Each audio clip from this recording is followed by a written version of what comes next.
Welcome aboard, Chronic Hoosier. He's been on a little vacay. Glad to have you back. How are you, sir? I'm glad to be back, Jim. Thanks for having me. Glad to be. Lots going on in all around in the sports for Indiana, for the Big Ten. We just finished up. We were at Minneapolis last Monday and Tuesday or was that this Monday and Tuesday? I can't even remember. That was last week.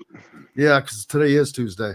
Man, it just jives together as one long deal. But up in Minneapolis last week, got to see and talk to Mike Woodson, the players, some of the Purdue players.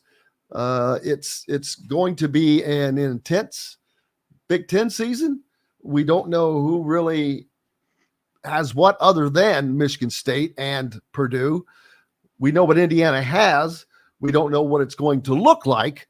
And that is that's the question. What can this team do to put together some pieces that have been brought in and added to some pieces that are coming back, like Xavier Johnson, Trey Galloway, who is going to be there for a fourth year. And then you've got guys like CJ Gunn, Caleb Banks, Malik Renew, who are just coming into their own, I would estimate to say that. So in addition to that, great news on the recruiting side is, of course, Indiana landed Liam McNeely from Montverde Academy, and now they are waiting on a decision from Boogie Fland, which that's what I would call a little better than a coin flip for Indiana, especially if it was tails to Indiana, since tails is like 51% or something like that. But that's where we are. Yeah, it's this is one of those where I admittedly I am not a recruiting guy. I gave up on that after the movement. It just too much effort and resources for too little tangible returns, at least for mine. But the people I know that are really, really into this, that keep tabs on this, that do this for a living, are pretty confident. Those who get paid to do this locally, whose job it is to bring the talent to Bloomington, are pretty confident. And that makes me pretty confident. I think all signs are pointing the right direction here for this to be a heck of a week for Mike Woodson and his staff. I think it has long since been believed that McNeely was an IU lean. You still love to see Woody being able to go up against Bill Self in Kansas and land a priority target. We've talked twice in a row now. That's yes. 2 big times in a row. Yeah, the big difference with this one, it was a bell-to-bell close where they got in early. They deliberately kind of reallocated some of their efforts in the recruiting trail to heavily invest in this 24 class because they got in so late on a lot of the 23s. And while they were able to do really well in the transfer portal, which Woodson has proven basically since he showed up, his ability to whether it be retain his own guys and then go out and find some pieces. The big question was, can they close a long-term commitment? And I think that not only answers the question there with McNeely, but also, shows the potential with Boogie, even one that maybe you got in on a little late, that they were able to come in strong and best out some teams that have been in it for a considerably longer period of time. So it's still a lot of runway left in that one. Until it's signed, it's really, really tough to put a whole lot of stock in in the trade wins, if you will.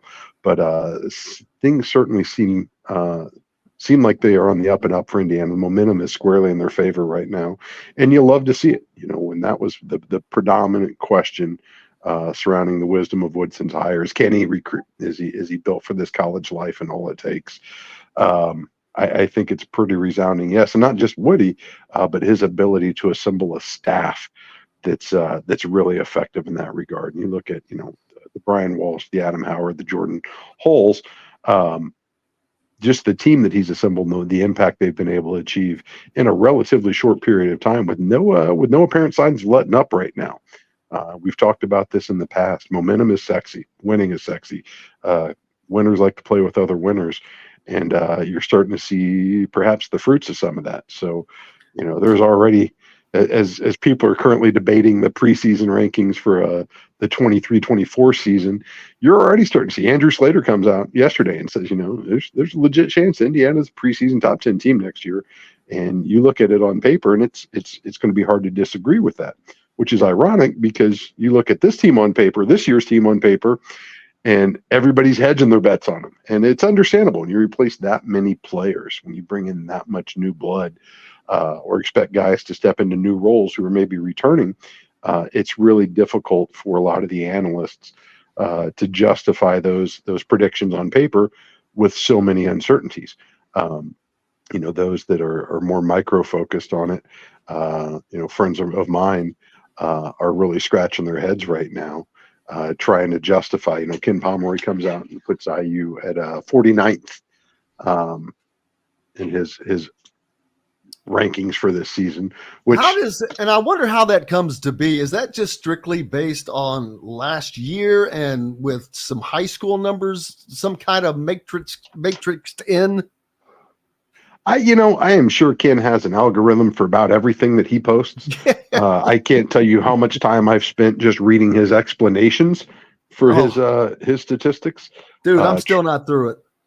Trying to fully comprehend exactly what data I'm looking at. But the funny thing is they tend to be pretty good. Now, there's certainly teams that are going to have variance. I think everybody's going to have some variance. But with this team, I just think there's so many new pieces that it's going to be really, really difficult, especially considering that, the staff has signaled very clearly they're looking to go in a very different direction as far as style of play.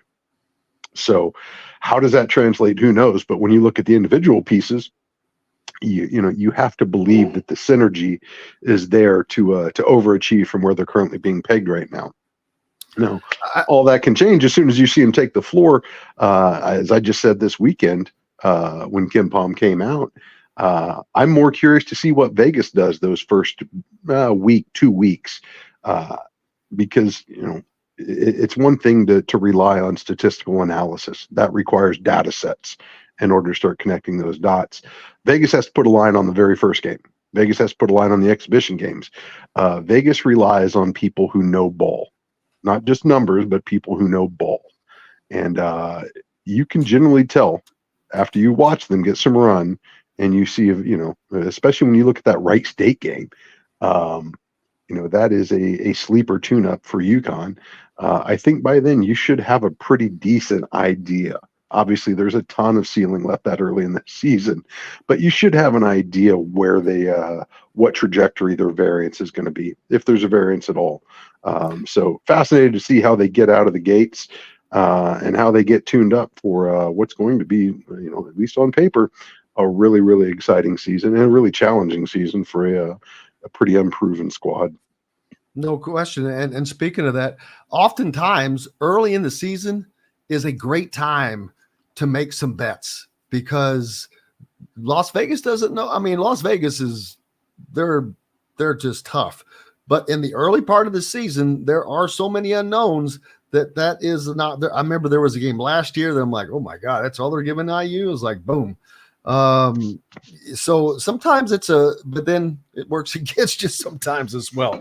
But Indiana is going to be challenged early and often. Just finished booking my flight for New York for the Empire Classic, in which they will meet up with the defending national champion UConn Huskies.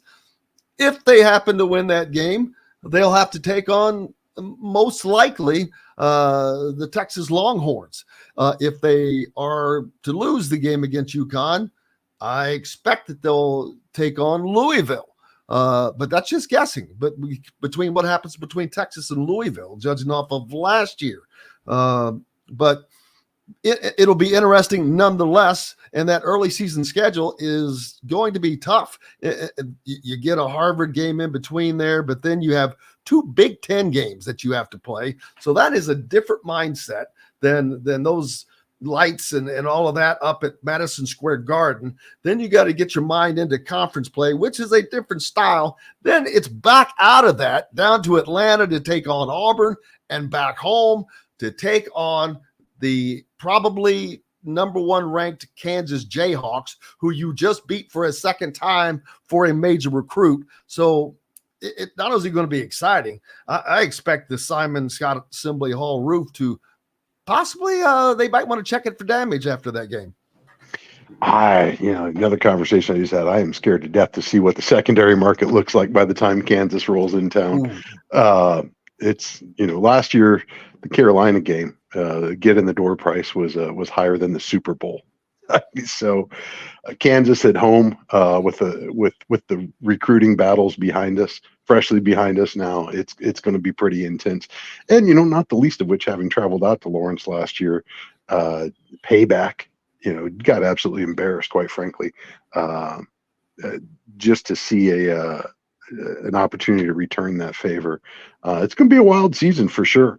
But you look at that Maryland-Michigan combo to start December, and that's, I understand Connecticut may be a tough pull for a young team. Those two games, Maryland. Yeah, Maryland's at home, and then you go to Michigan. Boy, they could not have got set up any better, because Michigan is a little off right now. They don't have their coach. I was going to say, do they even have a coach at the moment?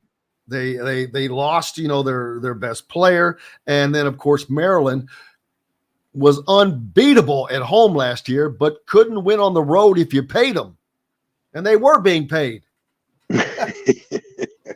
No, it's going to be a fascinating setup this year, and there's really for all the years where folks have complained about the cupcakes, I'm looking at that Kennesaw State game as just a chance to catch a breath, because it's going to be a wild one, but you love to see it. There's a nice slate, and I think it's going to give a squad a good opportunity to really figure out who they are, how they want to play, what roles guys are going to have to assume, how to complement each other. But to give the staff a true sense of depth. And I'm looking especially at the defensive end right now, because, combination of roster depth, injury depth, things of that nature, little regression in last year's defense. And I expect Woody to put a pretty strong emphasis on that going forward, especially with the healthy Xavier Johnson back at the point of attack, with a little bit more length, a little bit more athleticism across the floor. It should be fascinating to see just how well they can apply the pressure and get into transition. Because for a team that's looking to break away from the strictly post up dominated offense, I think the defensive capabilities this year are going to lead to a ton of offensive opportunities. And this looks like a roster that's going to be built to run, to get up and down the floor, and possibly play quite a bit above the rim. So from a stylistic standpoint, I'm really looking forward to maybe another step into a more modern era of the game. And we've already seen it. What type of talent it can attract presently. With this continued evolution, you got to imagine a lot of the guys in the recruiting pipeline are also anxiously awaiting to see just what type of transition this team makes as far as its philosophies and its style of play. Well, and I think that is of uber importance to the future recruiting, is for recruits to see that style of play instead of the old-fashioned Big Ten, let's just beat the crap out of each other in the post and kick it out or whatnot, which that is not going to be Indiana this year. As you said, they last year, of course, they had an uber All-American in Trace Jackson Davis, so you basically had to go through him, and he did not have the ability to draw guys to the outside, where Indiana will have that in abundance this year. Not only with Malik Renew, he can step out and draw his guy out. Khalil Ware is going to be expected to be athletic and move and get out, not just hang around the post.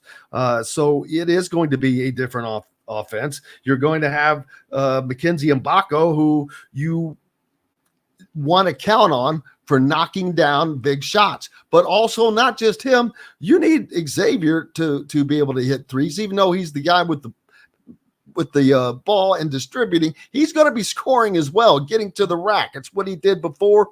Hopefully, he's also becomes a little bit of a 3-point threat, because then you've got to respect him in multiple ways. And of course, Trey Galloway.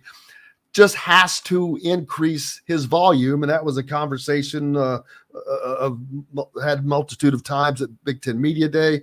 That is something he's worked on and needs to do, and acknowledges that has to happen. Then you got guys like C.J. Gunn, who was a shooter coming out of high school and has probably only gotten better after his freshman year. You get through that freshman course, I should say, of moving up to D1 ball. Caleb Banks the same way, but Indiana has some very experienced pieces coming back. Malik Renew played pretty sometimes like a freshman last year, but mostly he was pretty solid. He did make some freshman mistakes, a little slow on defense at times, moving his feet, the fouling, but I think that another year has helped him immensely as well. But it's just going to be interesting to see what Kel Elware and Mackenzie Mbako bring, because it's unknown. We don't know. Yeah, we don't. And, for all the talk of this change, and Woodson said, he expects to shoot a little bit more threes, but be a little, still retain some semblance of balance. We know Trey Galloway really had a breakout year from beyond the arc last year, but you look at the loss of Miller Kopp from on the perimeter. He led the team in attempts at 142 last season. Hood Schifino was second at 111 three-point attempts. Who's going to be, who's the ball going to find in those moments, and who's going to be willing to take and knock down those shots? Because that's, that has been the one of the critical pieces that Indiana has been missing consistently for pretty much a decade now, is that reliable outside shooter. And how many games, are decided when a team can go on a run, get a couple of threes, and either extend the lead or, cut the deficit so that they get it back within arm's reach, has truly been a game changer. And, across the sport, and Indiana has struggled in that regard. So for an offense that really wants to evolve and be a little more free flowing, a little more modern, eventually you've got to have some guys that are going to be available when the deep ball opens up. So fascinated to see exactly who. I think CJ Gunn's probably a great candidate for that. But I think, as in years past, it's going to start on the defensive end. That was a weird way of saying that. On the defensive end, and then flow over to the other side of the ball, because ultimately I think he's going to expect defense first. And I think defense is going to create a lot of offense. But when you look at the perimeter players, I think that's probably going to be the battle that likely decides a lot of that playing time, with the offense just being a byproduct of those choices.